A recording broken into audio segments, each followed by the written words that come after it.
Hey, Thomas. Hey Eric, how's it going? Good afternoon.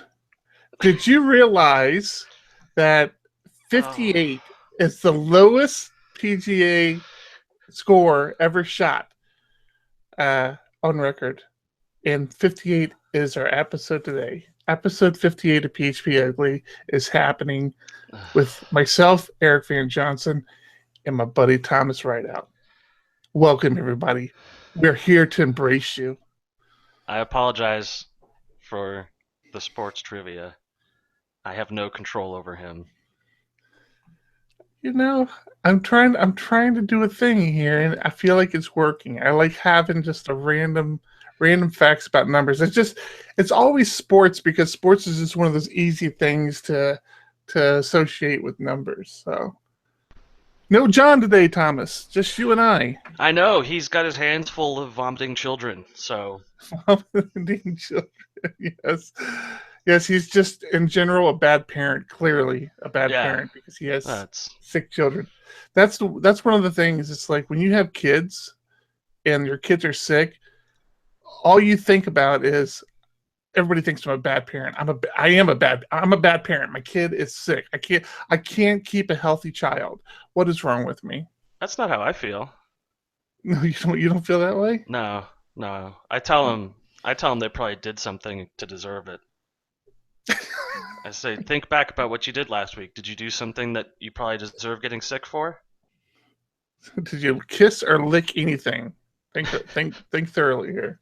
Well, no, I know they do that. They lick everything in the house. It's amazing. How have you been? You had somewhat of a national holiday this week, didn't you? No, my kids did. My kids had the day off for 420. Didn't have Yeah. school for 420. I still had to work.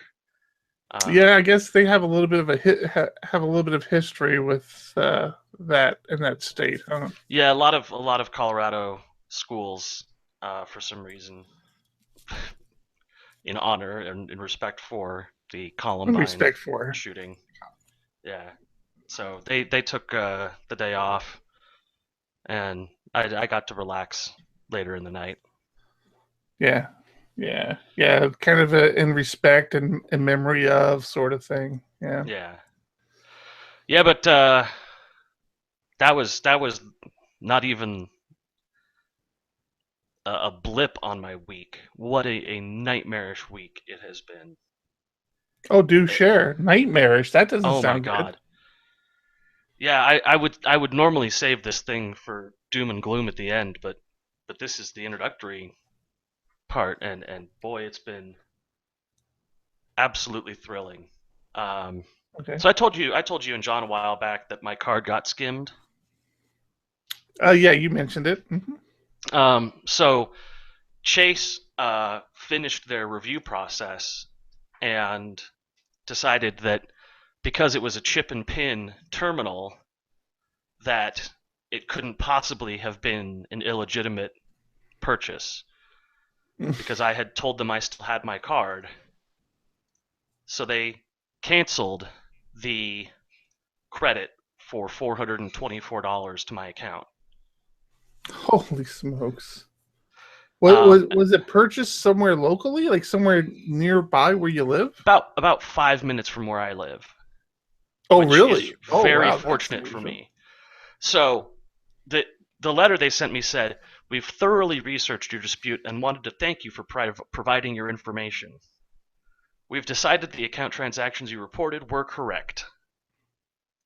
So they basically they said, "Yeah, we did our research and it seems like you did buy a vanilla Visa card for $430 and you're just trying to get away with something because it's chip and pin."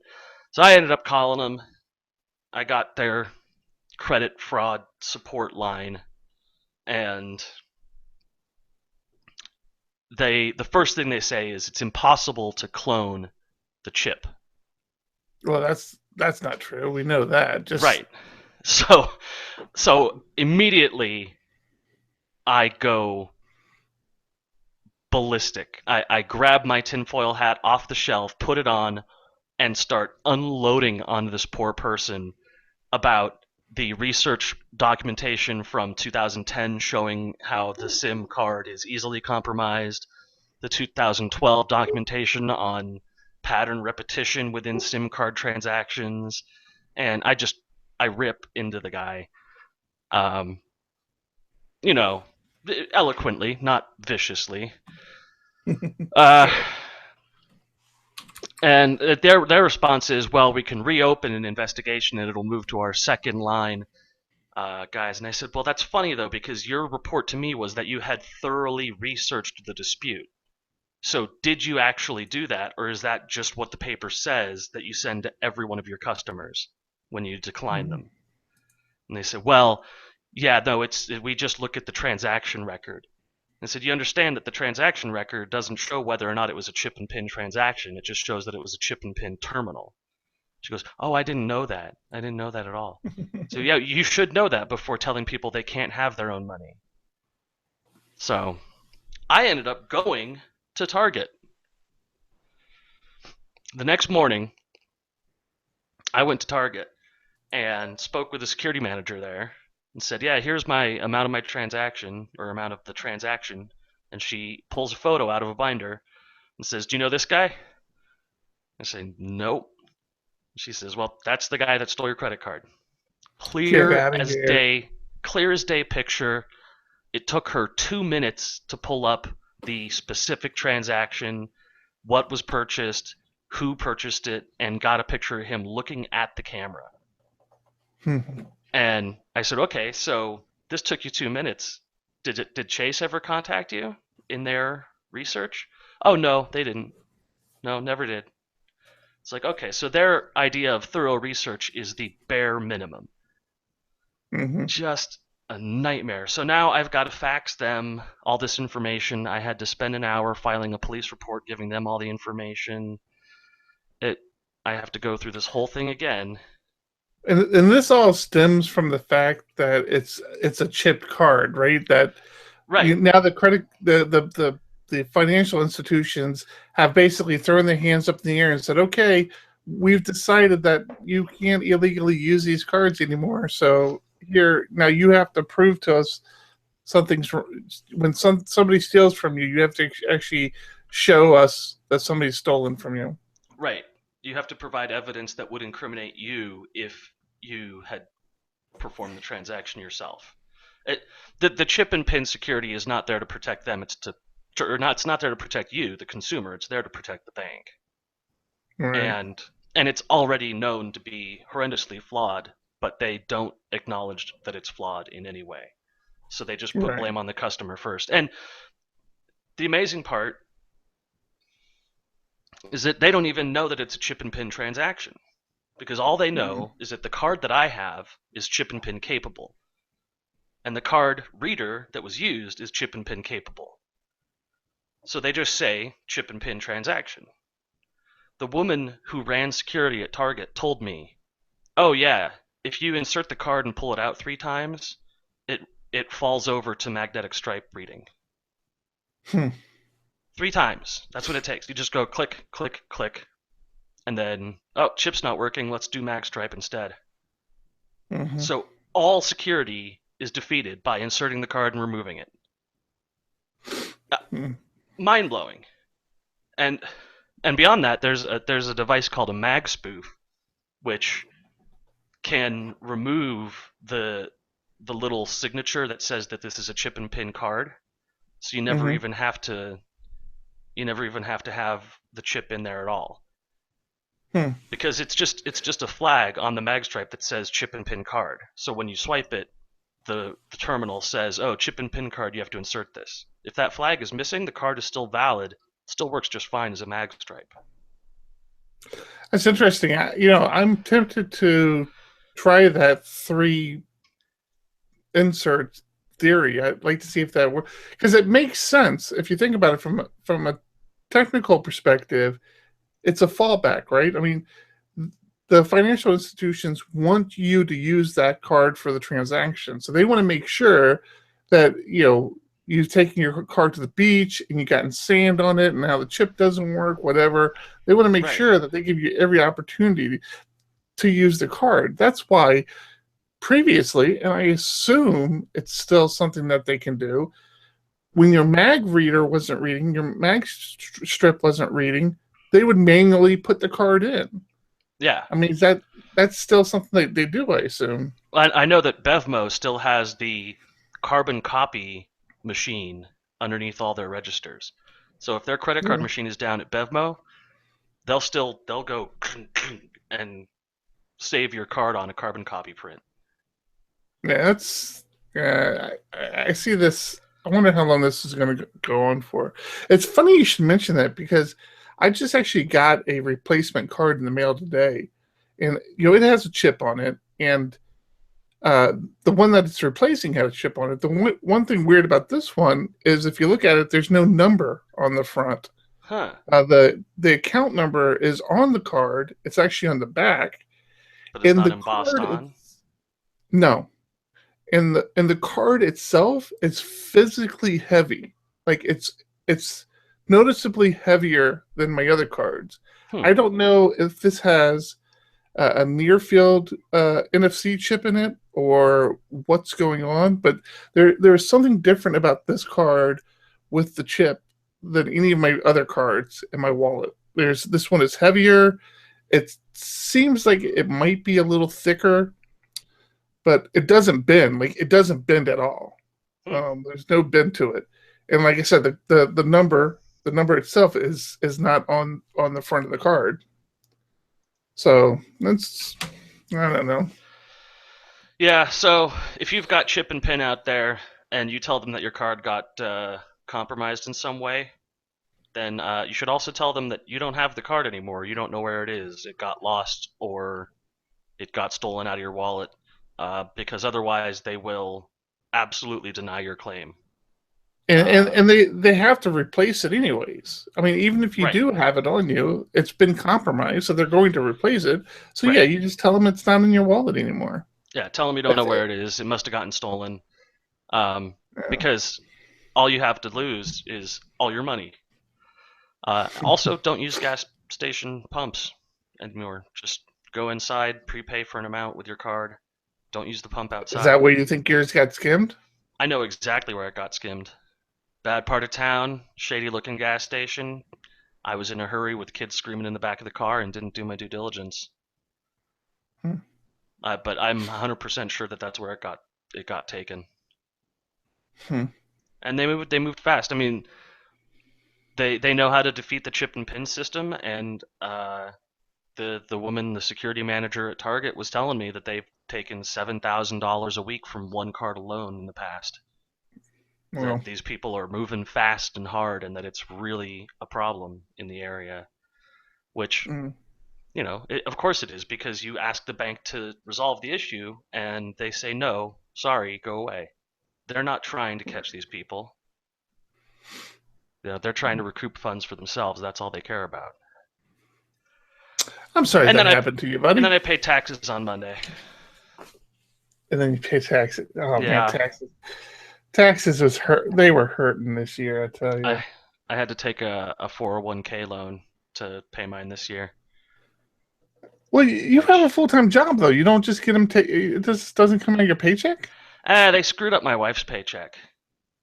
Oh, Um, yeah.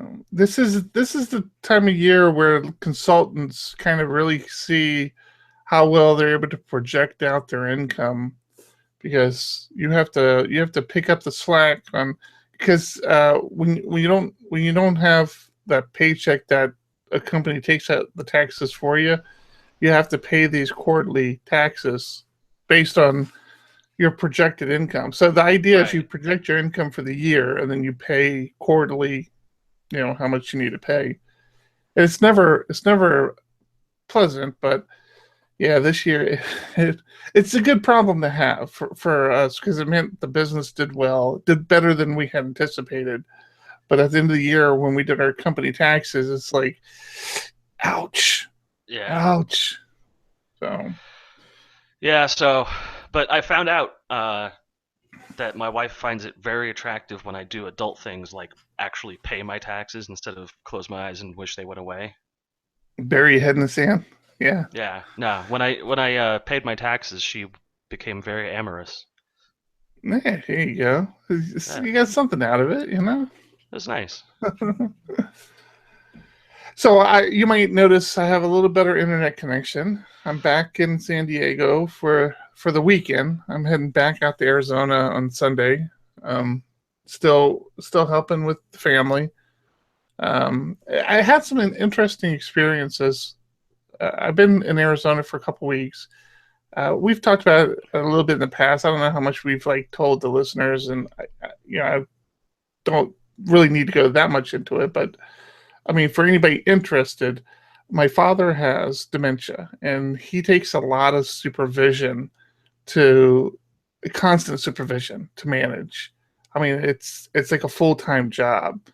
Typically, that full-time job falls on the shoulders of my sister, who lives with my father and mother, and her father and mother, and my mother. So between my sister and my mother, they care for my dad. We have nurses that come in to give him baths and to check on his well-being, but for the most part, it's my sister and mother.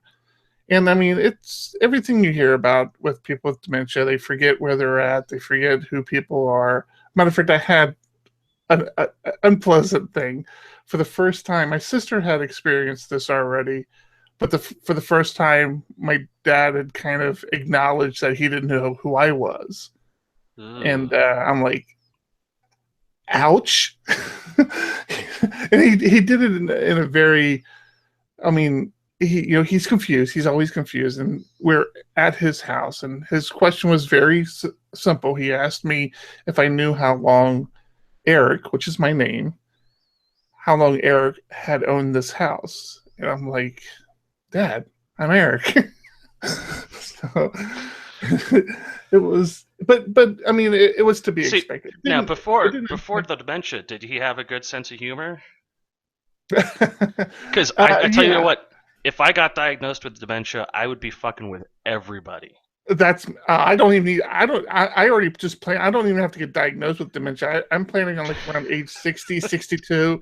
I'm just gonna start just, acting like I have dementia just to mess with just people. get out of my house! Get out of my house! So, so anyways, the whole reason I was in Arizona is because my mother had an accident and she's been in the hospital, and my sister works, and so I went out there to help my sister with my father, as well as visit my mother in the hospital and you know monitor her progress. She's had to go through some surgeries and stuff. She's doing much better now. She's in Good. rehab. She's still not home, which is why I'm going back out to Arizona. But she's coming along. And you drive out Anyways, there too. You don't just take a trip out. It's a yeah, long it's a drive. drive. It's about a 5 hour drive, 5 to 6 hours, depending on how quick I go.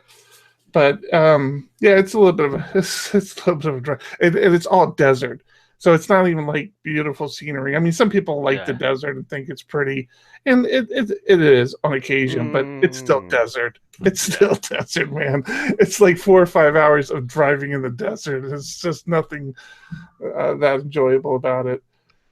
But so this trip out, I bought my dad, or I bought the house a Chromecast because my dad doesn't.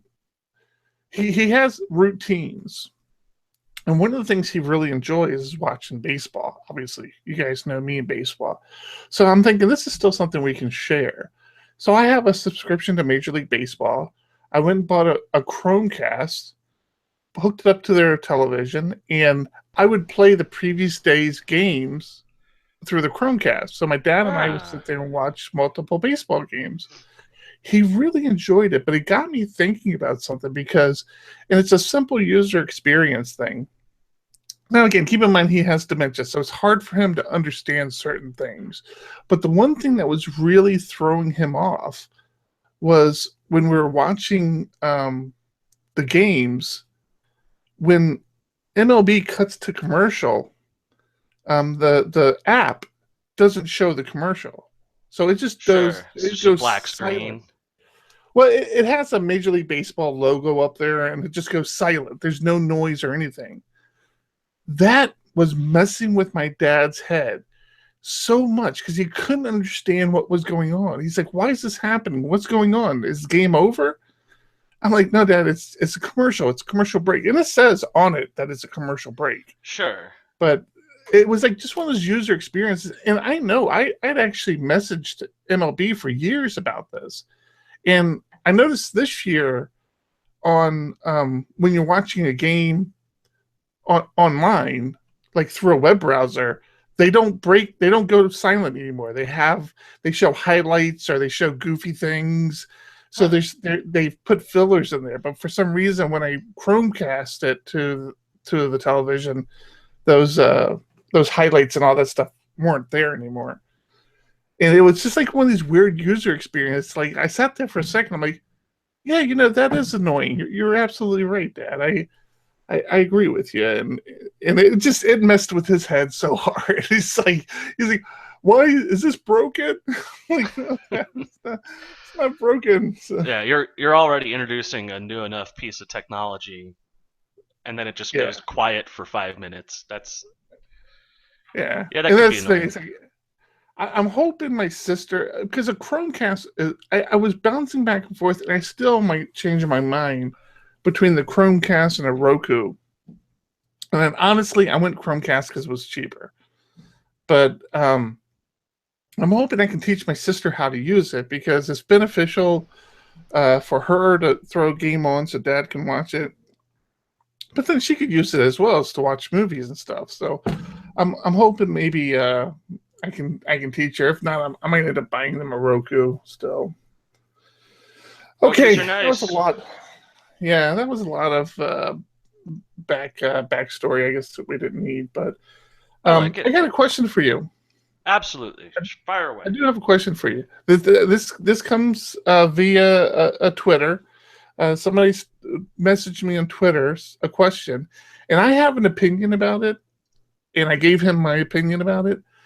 But I also told him I would ask on the show. I wasn't sure if John was going to be joining us. I said I would ask the guys, but SEO companies that specialize in quote unquote SEO.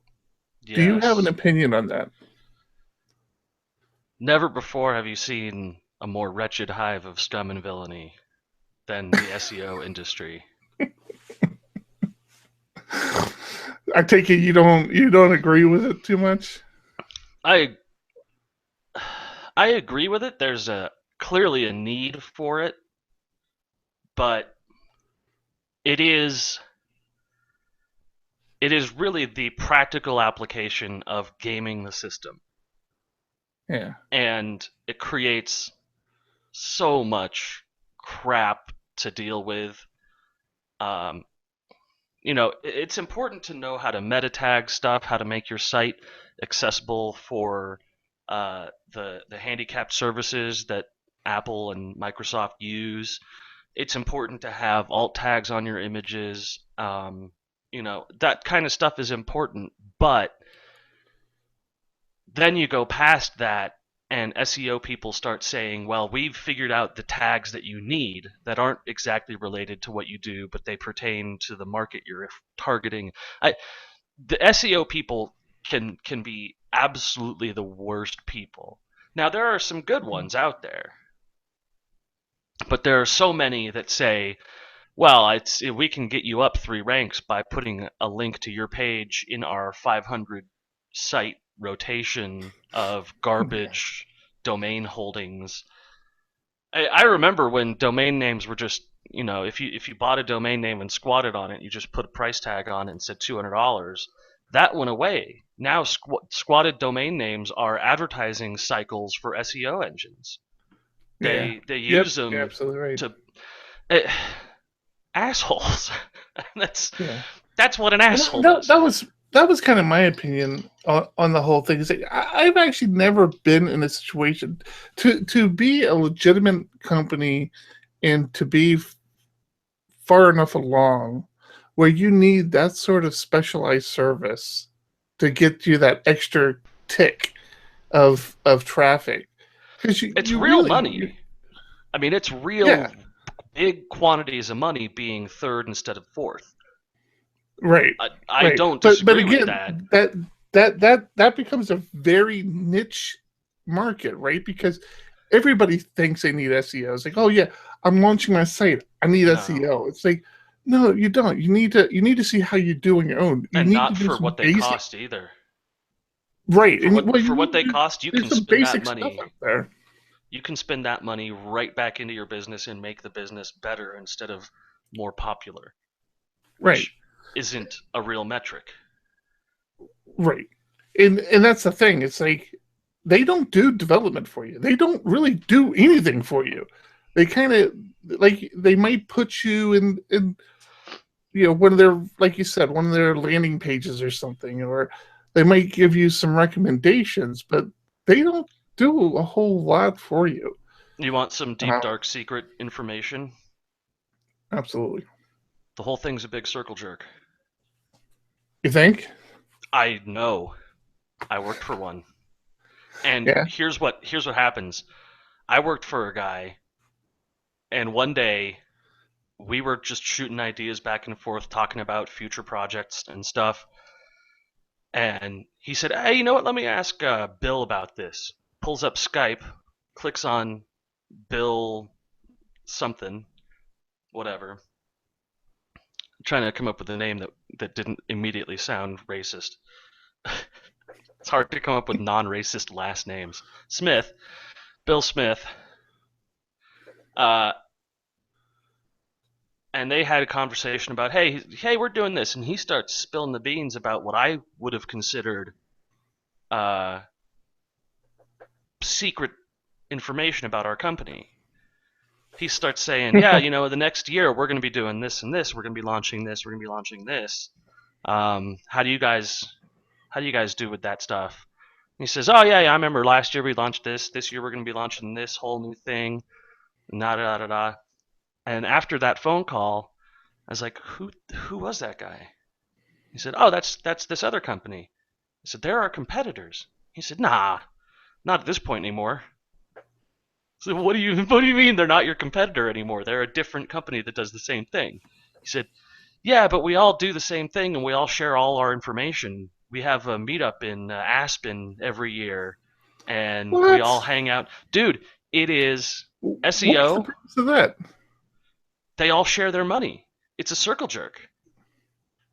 They move customers from one of them to the next guy to the next guy. When a customer finally says, I'm sick of this version of what you're providing, then that guy's burned, right? But they go to the next guy, and the next guy provides the exact same service, has the other guy on his Skype call list. They hang out weekly. They go to Aspen every year and hang out. You're not choosing between SEO companies. They're just letting you think that they're all different companies. They're not. I came home from Arizona. It was Easter last week, and I got a fresh bottle of Lagavulin. I'm just broke the seal live here on the show. You cracked that. I'm gonna grab myself another Lagunitas. Look at this. The seal's intact. I love this. Is my favorite part. Put it up to the mic. First pop.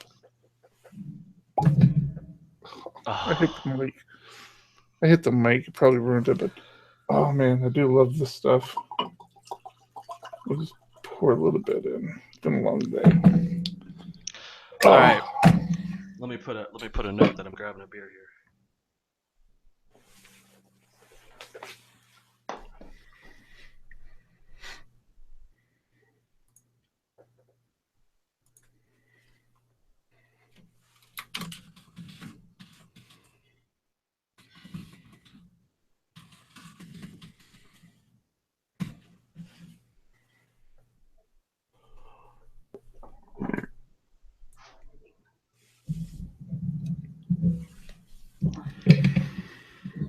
Yeah, so these SEO guys, they all know each other at the higher level, at the executive level. They're all friends, and none of them are the good guy.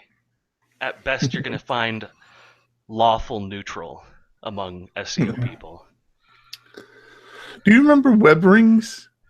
Oh yeah. What you're telling me makes me think of web rings, where You would link to somebody's site, and somebody would link to your site, and you would Yeah, link to somebody else.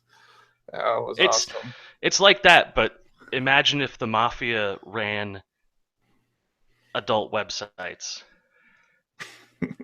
I mean, You mean they stretch don't? stretch your mind as much as you can. Oh, well, we should probably start talking about some stories here. What do you think? Oh yeah, should we do news and stuff? I don't We're know. gonna I could trim talk this. this We're gonna stuff trim all this day. down. Okay. I want to talk about the first one because I'm curious about your intake on some of this. So in the news, and we go through. We have our show weekly, so we kind of go through. We're always kind of plugged in, reading articles. This one came across my wire, and this one fascinates me. So this is going to sound weird, and I know this going into it, and I know I'm opening myself up to all sorts of jabs about it, but I'm like addicted to those shows that show you life in prison, like Locked Up, and any of these like behind the bars sort of shows where I'm they with you talk about the life. 100%. Everyone Those is. guys are like the ultimate hackers, man. I love the fact that not only are they hacking through life to get things like food and weapons and just to survive, but they're doing it in an atmosphere that is against them doing it. Like it's actively trying to stop them from these accommodations that they manage to hack their themselves. Always been fascinated by it. Not fascinated enough where I wanted to be a prisoner, but it just amazes me, to watch these shows and watch how they come up with these, oh yeah, everybody puts all their commissary together and we make burritos. It's like, what you do, what are the Yeah. weapons they come up to. One of the more interesting things I saw was at one prison, the prisoners figured out if they plunged out their toilets and took all the water out of them, they could communicate to each other through the plumbing. And so they would empty out their toilets, and they'd have these conversations with other people in other places in the prison that maybe they didn't even know. And occasionally it would be the opposite sex, because it was one of these prisons that had, or jails. I don't know what the difference is, but they had males and females hosted in the same building. And so occasionally it would be a male to female conversation. And this is like what these guys live for, Yeah. it was amazing. So a news article comes across, and it's something that I had been brewing on in the back of my head for so long. It's like, it's only a matter of time before this sort of thing happens. And what had happened were some inmates at a prison put together a PC, basically from all these spare parts that they had, and they hacked together this PC, hit it up in the ceiling on the network that gave them access to the network, and they were using this PC. And the only reason they got caught is because the third party security group that they use in the prison changed, and a new company came in, and of course, they're doing their best. They're staying on top of everything, and they saw this suspicious behavior. Mainly, they saw that a certain security person was logging into the system when they weren't working, and they kind of put it all together. And that was great. I mean, they got caught, whatever. But the fact that the people in prison, and they're getting more technically advanced. And I know I have thought to myself several times, with drones being what they are now, with Pi Zeros being so powerful and so small, how are these things aren't just randomly being dropped in yards all over prison yards in the Yeah. U.S. for prisoners to pick up and leverage and start to use? Now, and what they pulled off this machine was pretty impressive too. Oh, they knew what they were doing, Yeah, right? these guys knew what they were doing. Vulnerability scanners, password recovery, hacking Port tools. scanners. Now, to bring it back to the PHP world, a copy of PHP-BB was installed. So the bulletin board system was installed. So clearly these guys have good taste. Yeah, I just thought that was cool. Just we're getting prisoners who are technically savvy. A similar story I saw on one of these shows is that, and again, this was in a prison that had males, females, that they figured out they had these terminals that prisoners could go to and send emails from, but it was very restricted. So they had certain people they can send emails to. Emails only went out of the prison, so they couldn't send emails back and forth to other prisoners. They could only send them out. But the prisoners figured out that if they created an email and just saved it as a draft, and then another prisoner logged in with that same login, they basically were exchanging correspondence that Sure. way. So that's what this husband and wife, boyfriend, girlfriend prisoners did. I mean, all strong relationships. You go to prison together. They were in prison together, and so they'd figured this out. And it was such a simple hack, but it's like you guys, you're never going to stop this. It's like you think you can, but you have to bury people in the ground to not have it so they take advantage of technology. They'll always take advantage of technology. Well, So what I always that's what say. fascinates me. You know what I always say about the most secure computer system is What's that? turned off in a Not locked plugged in? room. Yeah. Yeah. Exactly. But Yeah. even in this case, you're talking about people in a prison, found a locked room, built their own computer, turned it on, and put it in the network. So even the best security, the absolute best security, will get defeated. How long do you think it'll be? Well, first thing, it blows me away that they catch prisoners with cell phones. They're catching prisoners with cell phone. How long do you think it's going to be before they actually catch a prisoner with like a Pi or a Pi Zero, and doing something malicious with it? Because it's The got to Pi be. Zero, it would be so hard. I mean, a cell phone has some set dimensions to it.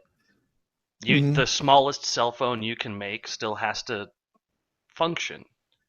It's going to be 4 inches by 2 inches. At the smallest, it's going to be 3 inches by 2 inches. Or by 1 inch, it's going to be thick.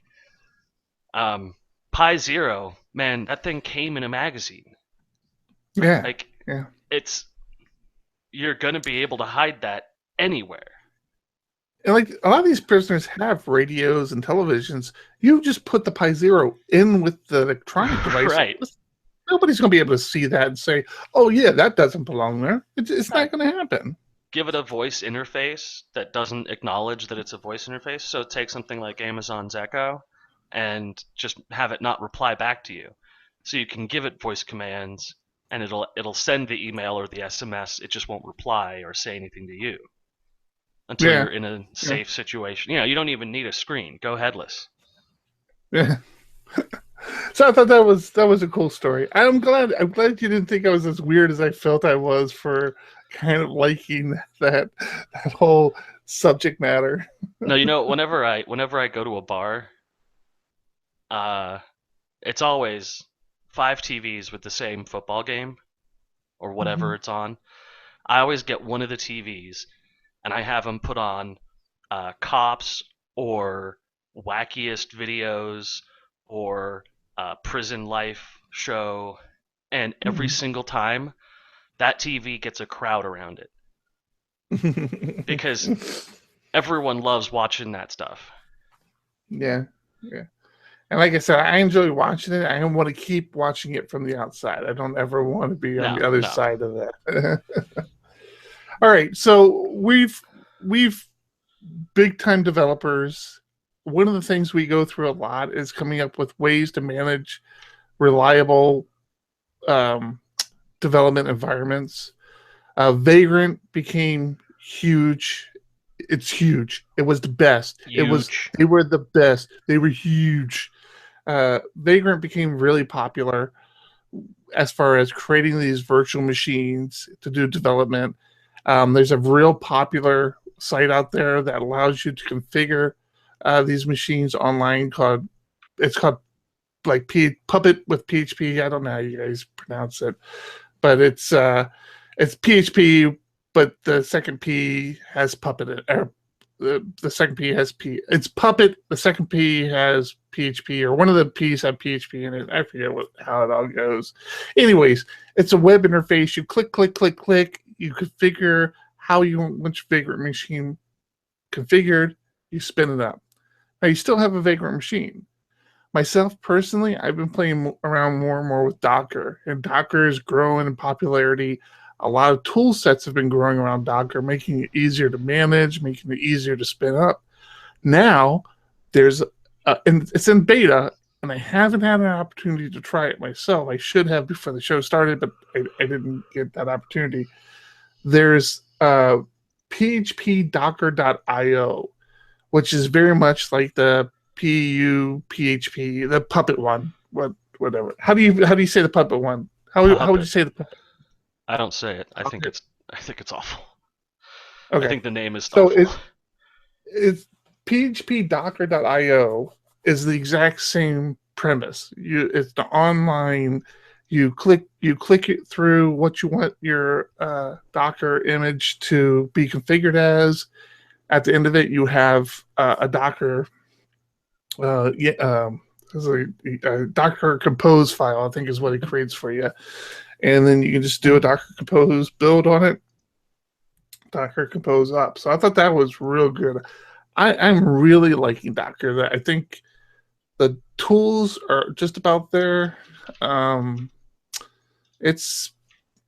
like Docker, and I need to go back to it.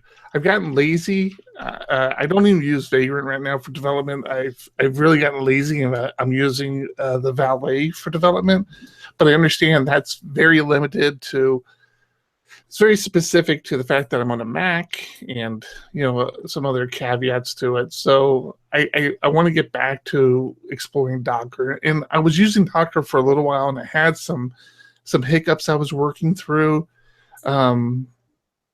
And I just got lazy and I stopped following up on it, and I should do that again. So phpdocker.io, if you're into PHP development, if you're into development and you need Docker images, check out phpdocker.io.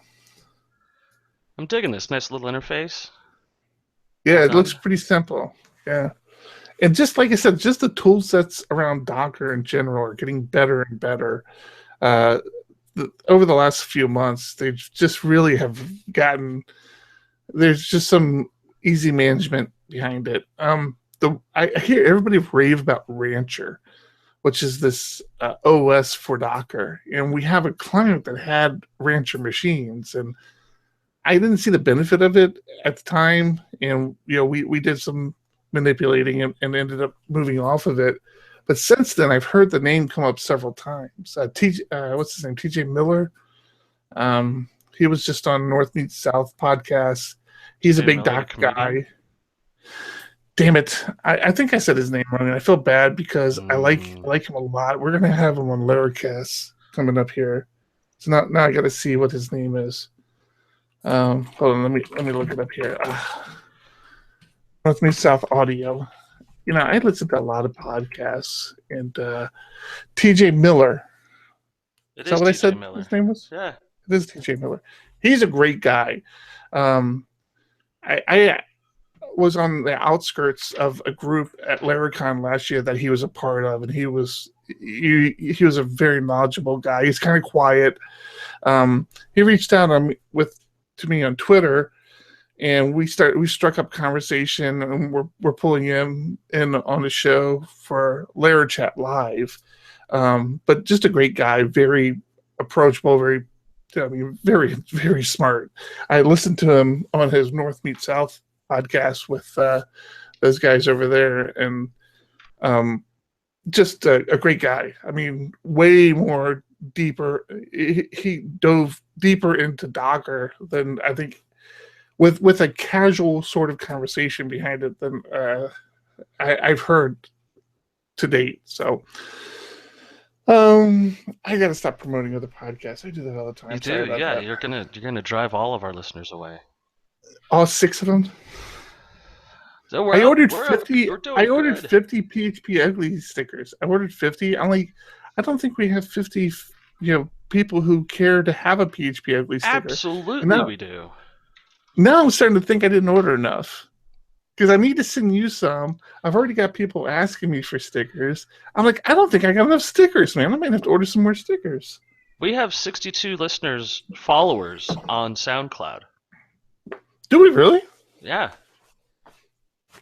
Kitty is upset.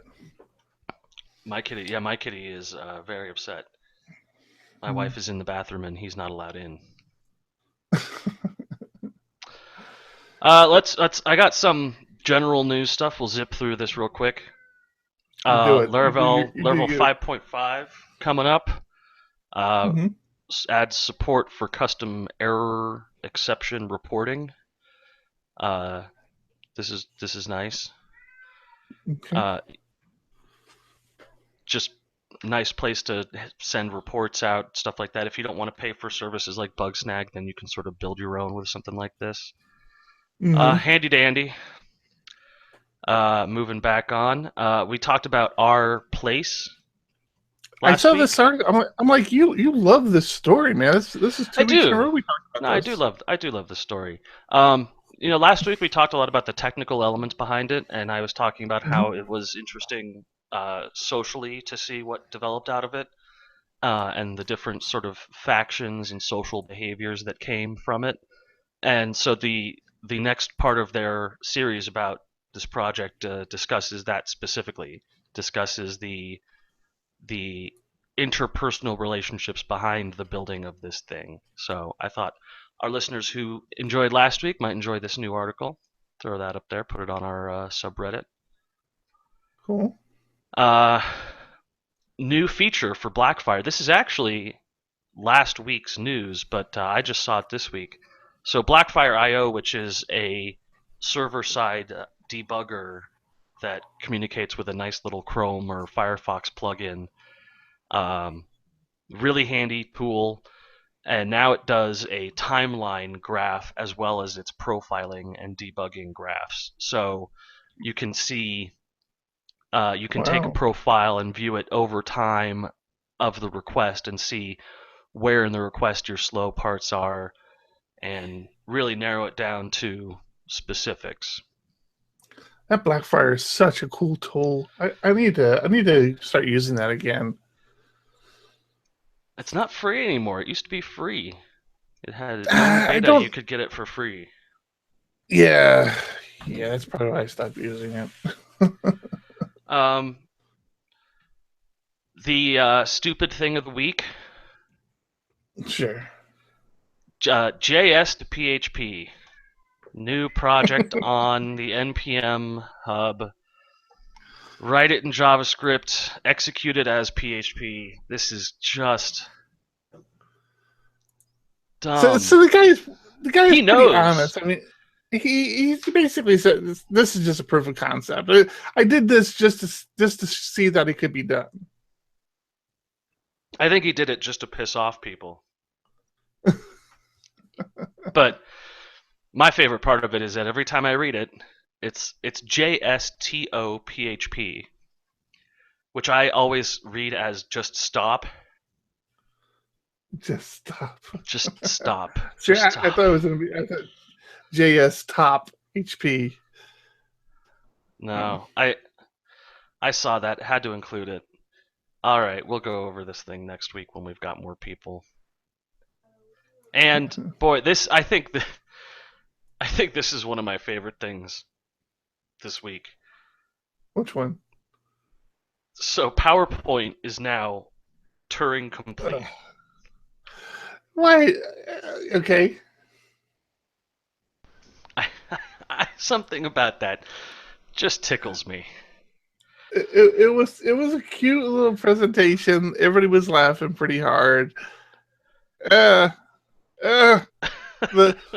link will be in the show notes, but I don't know what to really say about it. It was like, all right.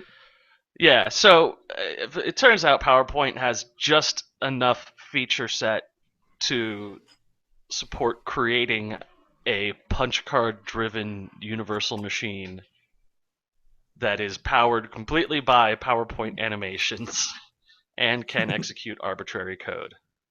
So Just when you thought PowerPoint was safe. I actually never thought PowerPoint was safe. That makes me laugh so much. There's one card on here I know you're just biting to get at. Did you go to this URL that I pasted? No, it did not. It's HTTPS secure too. I'm gonna send it to you. I I'm know. gonna send it to you real quick. No, you don't need to send it to me. I'm not clicking on it. I'm not Okay, clicking on anything you send me. No, I'm not going there. Not going there. XN-80AK6AA92.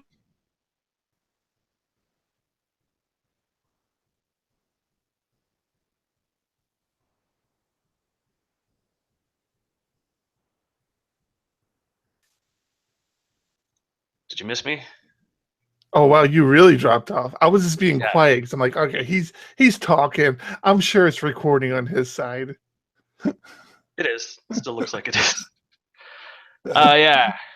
So Unicode character support in browsers. You clicked on that link, and what happened? You went away. Yeah. You see. Yeah, it's a nice little exploit that Firefox at one point said was functioning as intended. That in their newer version it will block, but it basically allows spoofing of domain names so that you can be on something that looks like apple.com but isn't apple.com. And you're on apple.com under HTTPS, no less. Yeah. So where this comes in, and for anybody listening, if by chance you're listening and you don't see the point of this, imagine that it was apple.com and it was an order form with you to put in your credit card information. There'd be no way for you as a consumer looking at that in the browser to realize, hey, this is not really apple.com, or this is not really a legitimate secure site. I mean, it's crazy. It could be your bank saying you need to reset your password, or to give you your password to show you a login to your bank. It's terrifying. Yeah, I try not to. If I get an email that I need to follow the link on, I try not to click on the link. I try to copy and paste and then manually enter it in some way. Verify that it isn't just going somewhere random that it's not saying. Yeah. Can you explain how this is happening, Thomas? Yeah, so I remember when this happened a while back, when Unicode was first brought in the early 2000s, 99. This was a common problem where you could take a bunch of Unicode characters that looked exactly the same as ASCII characters and spell out something and then get the domain name for it. So there are a bunch of A letters in the Unicode chart that look just like the ASCII A. You could register apple.com or microsoft.com. Now, if you paste the URL into TextPad or something like that, then you'll see what it really is. You'll see all the characters and craziness. But because web browsers try to present things as nicely as possible, they'll do the translation in the location bar, and your location bar will basically just be lying to you. And that's the big catch, right? It's the fact that URL bar in the browser that you type in doesn't show you the Unicode characters. It just shows you what it thinks you want to see. Yeah, it shows you the pretty. I mean, you can put emojis in the URL bar. The URL bar is not just a text input; it is read by the browser and executed upon. Right. Yep. Big time user input there, my friend. Yep. This is something called punny code.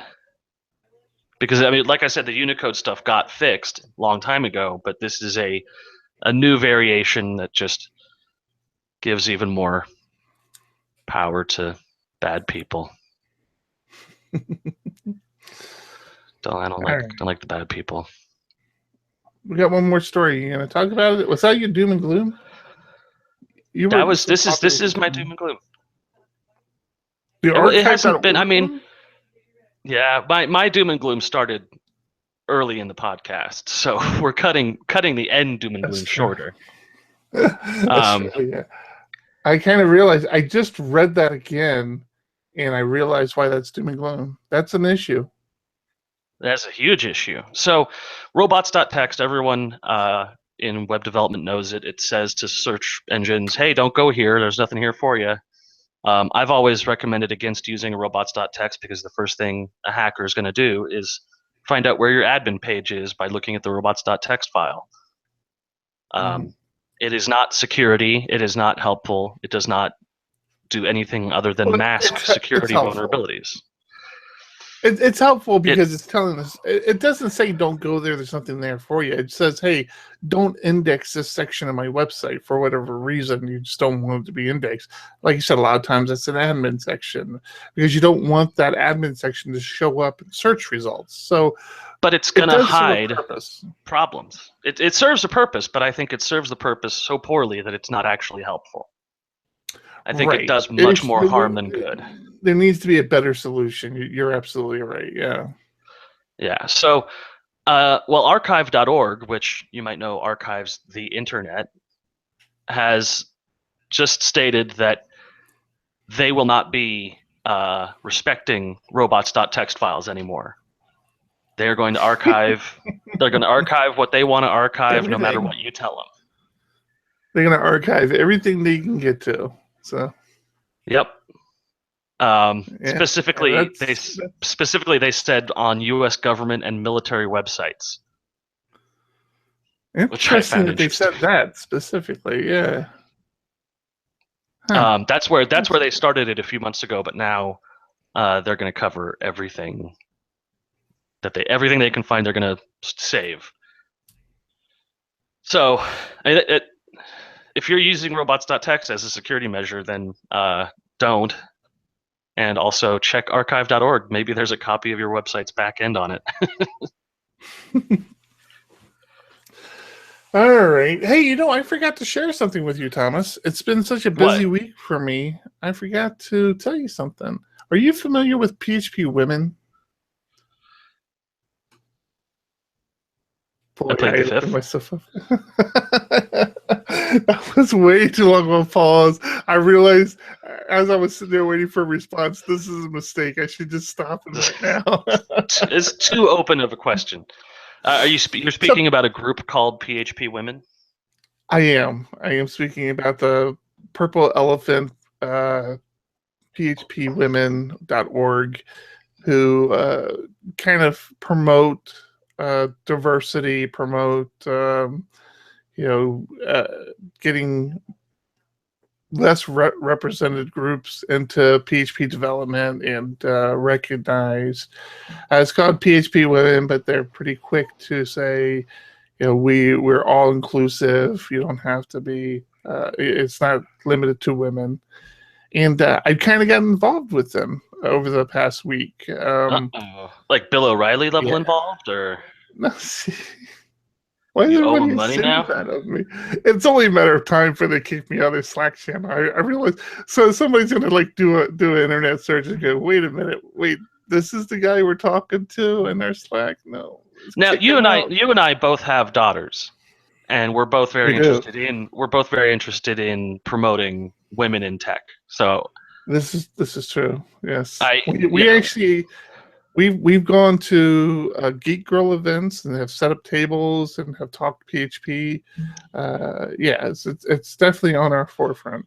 And actually, unlike John, who opted to have boys only.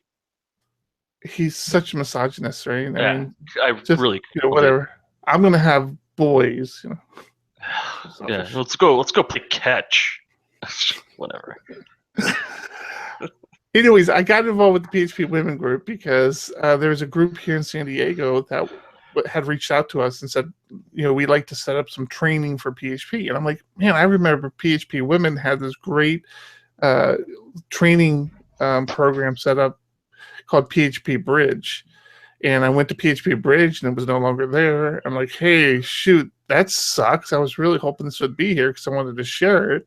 So I reached out to PHP Women on Slack. I'm like, hey, what's the status with PHP Bridge? And it's like, oh yeah, it's kind of fallen to the wayside. Nobody's really maintaining it. We still have control over it, but so I don't know what I was thinking at the time.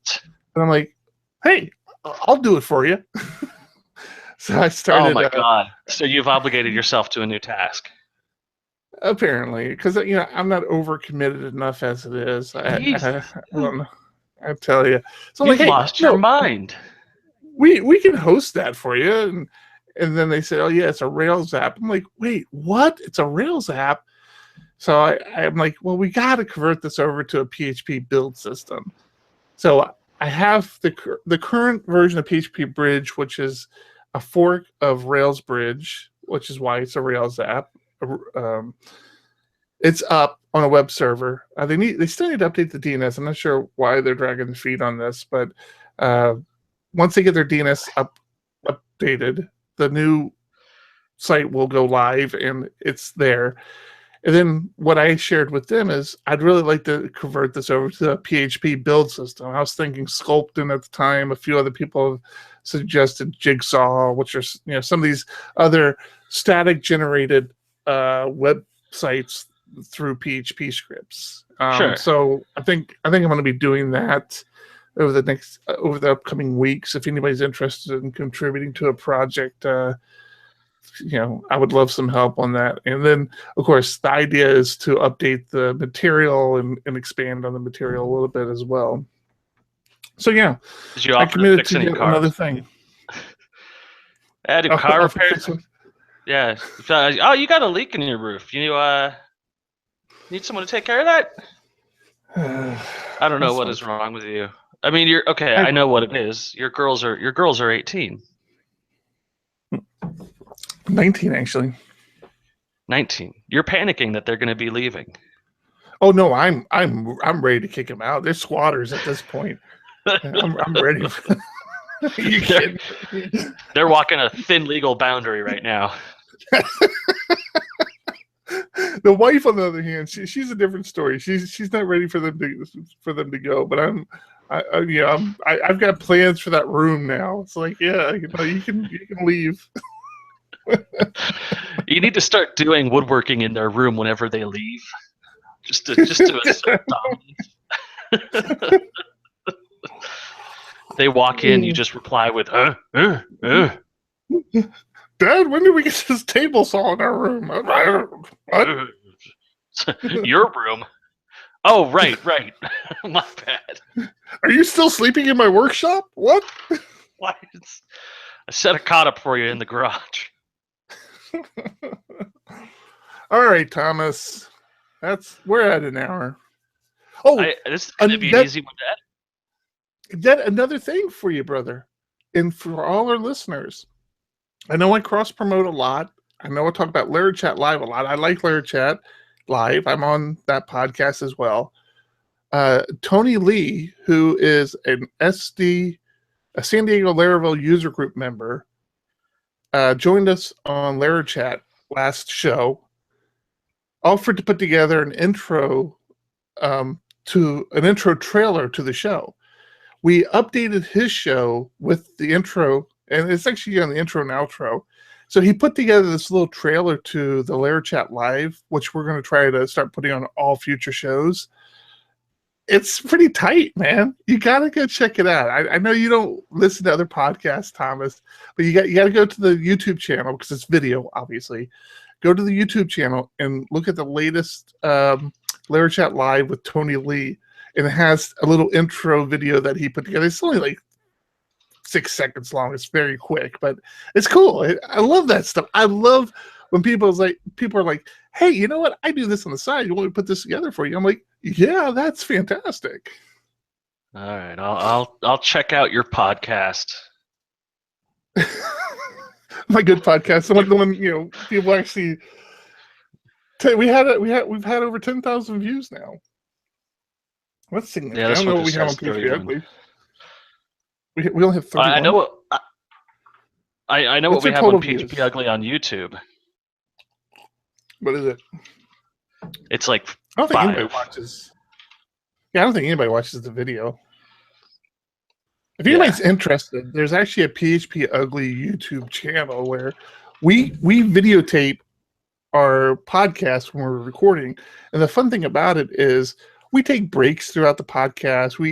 The final podcast that goes out on iTunes and Google Play is an edited version of what happens here. So we have like conversation before we start the actual show. We have conversation after. So if you're into that sort of thing, if it interests you at all, I don't know why it would, but you might want to go watch a couple. I wish I could think of some that were particularly funny, but it's like people were walking in and out of the room behind us. I think maybe today you've seen my new kitten walking in and out of my office all night long. So she's walking in and out, but it's fun. We have some additional material. We should let's make it available for our Patreons or something. I don't know. For Patreons. I tried to set up a Patreon. It did not pan out. Oh, man. Yeah, this should be an easy recording. This should be easy editing for you, right? Should be. Just the two of us. Although, did I tell you about last week? No, what happened last week? Well, last week, I forgot to trim silence on the whole track.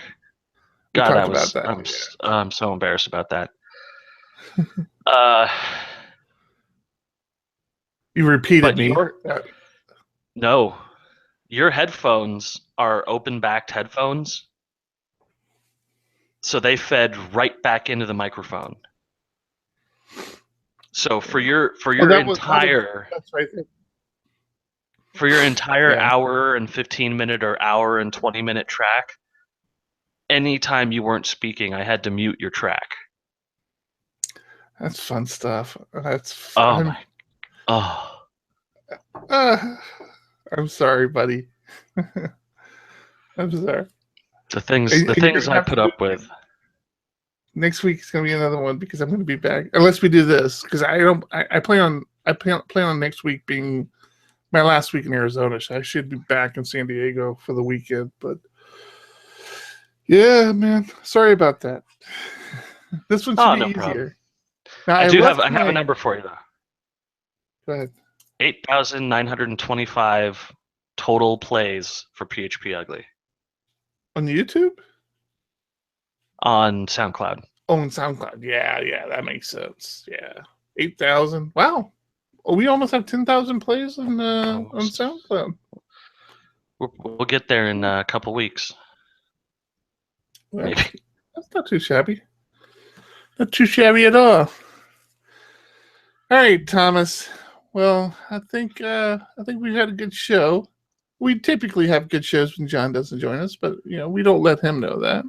No, and he doesn't listen, so that's okay. We can talk about it. Yeah, absolutely, yeah. All right, I think this is going to be it for episode 58 of PHP Ugly. I'm Eric Van Johnson. I'm Tom Rideout. Keep it ugly. Nice. Florianopolis. Stopping my backup. Florianopolis, Brazil. What's that? Do you know what that is? That is our number one city. That is our top city for listeners. That makes no sense. Walthamstow, United Kingdom, Berlin, Germany, Toronto, Canada. Okay, you're talking about after the US, right?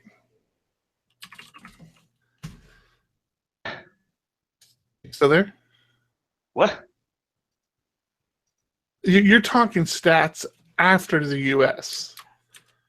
Yeah. Did you kill Zencastr? Oh, there it goes.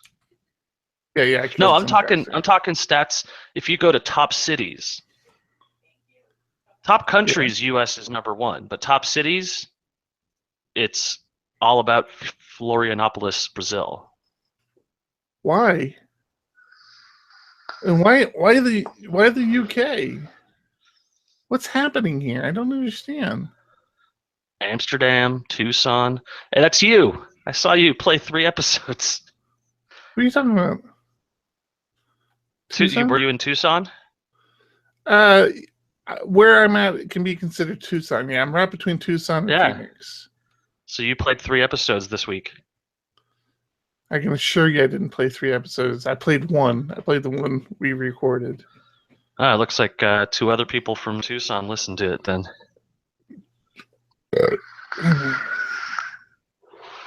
Good episode. I thought so. I don't know where I'm going to get the joke intro.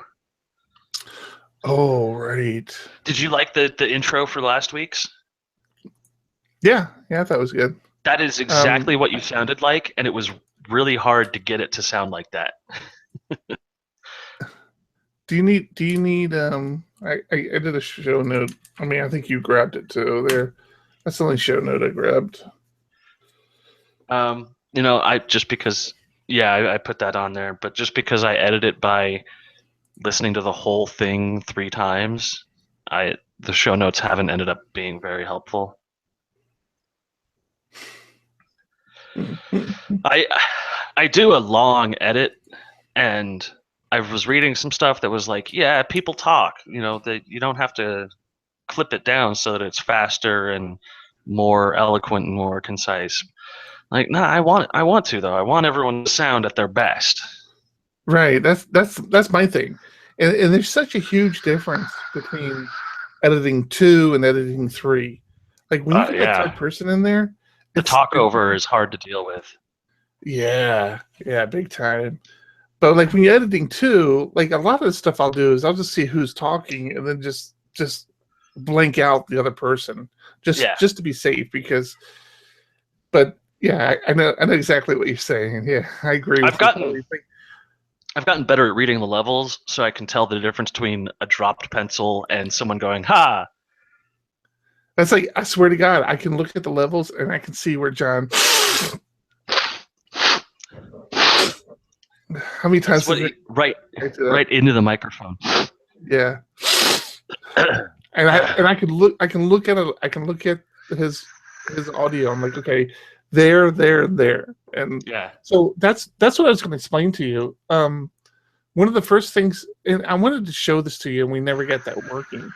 But one of the first things I do is on everybody's stream, I take a moment when they're silent, when they're not talking. I do a sample of that, and I go through and do noise reduction based on that. Yeah, I do that. Okay, so you do that. Then what I do is, for you, I find you inhaling. For John, I find him sniffing. And for me, I find myself breathing. I take a sample of that and do a noise reduction. That gets work? So much of it. It does. It's not 100%, but it gets a lot of it. And then you still have to go through and do a cleanup, but it catches a lot of it. My biggest frustration is that in order to use the silence track tool or to delete content, you have to stop the playback. Yeah. And it's like, so I'm just hitting stop, play. Yeah. And I wish I could just highlight it and delete it while it was playing. What's even further frustrating, at least for me, is you hit stop, you hit play, you hit stop, and then you hit play, and it starts back to where all you the way had at the it. beginning. Yeah. I don't want you to start there. I want you to start from where you left off. Well, there is no editing software for podcasts. It's all for music. Yeah. You could make bank if you made a podcast audio editor where the tracks are time locked and you had sliders that were animated so that you could slide over time. So I just had to mute a channel, just drop the slider down. And it saved the location that it would dropped. And I mean, that's a full size mixer though. Mm-hmm. I can get audio tools that do that. It's just that they've got too much features then, and it's got a learning curve of 3 weeks.